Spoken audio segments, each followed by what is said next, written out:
अस्सलाम वालेकुम दोस्तों। आज की कहानी का नाम है भालू भोला लोमड़ी चालाक। बहुत दूर एक घने जंगल में भालू भोला और लोमड़ी लाचो रहते थे। भालू बहुत नेक दिल, सादा और भोला था। वो सब जानवरों की मदद करता, अपना खाना बांटता और किसी के साथ बुरा ना सोचता। लोमड़ी लाचो जैसे के नाम से जाहिर है बहुत होशियार, चालाक और मौका परस्त थी। वो हमेशा ऐसे तरीके ढूंढती रहती थी जिससे वो कम मेहनत में ज्यादा फायदा उठा सके, चाहे किसी का नुकसान ही क्यों ना हो। एक दिन लोमड़ी ने सोचा भालू बहुत मासूम है, क्यों ना इसे बेवकूफ बनाकर इसका शहद छीन लूं। इसने एक तरकीब सोची। भालू भाई, लोमड़ी मीठी आवाज में बोली, मैंने सुना है कि पहाड़ के पीछे एक जादुई दरख्त है जिसमें शहद के अमृत बहते हैं। क्या तुम मेरे साथ चलोगे? भालू खुश हो गया, वाकई चलो जरूर, हम दोनों मिलकर शहद खाएंगे। लोमड़ी ने हंसते हुए दिल में सोचा, हाँ हाँ, तुम नहीं सिर्फ मैं खाऊंगी।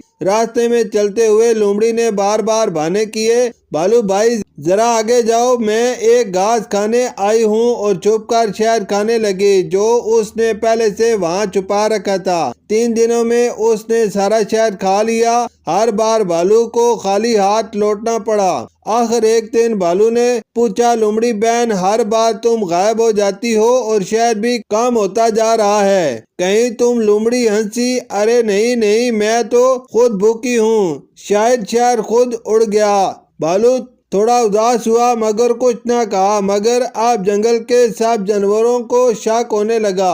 कौवा, हिरन और बंदर ने मशवरा किया कि मामला कुछ अजीब है। अगले दिन सब जानवरों ने मिलकर लोमड़ी का पीछा किया और वो रंगे हाथों पकड़ी गई। शहद चाटते हुए, लोमड़ी तुमने धोखा दिया, भालू जैसा भोला जानवर भी तुमसे महफूज नहीं रहा। बंदर ने गुस्से से कहा। लोमड़ी शर्मिंदा हुई मगर हंसी, चालाकी से सब कुछ हासिल किया जा सकता है। तब कौवा बोला, शायद वक्ती फायदा हो मगर सच की जीत आखिर में ही होती है। भालू ने कुछ न कहा, बस मुस्कुरा दिया। अगले दिन जंगल में जब खाने का वक्त आया तो सब जानवरों ने भालू को दावत दी और लोमड़ी को नजरअंदाज किया।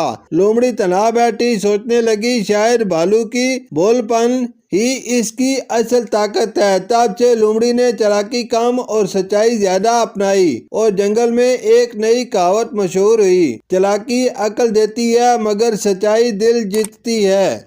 शुक्रिया।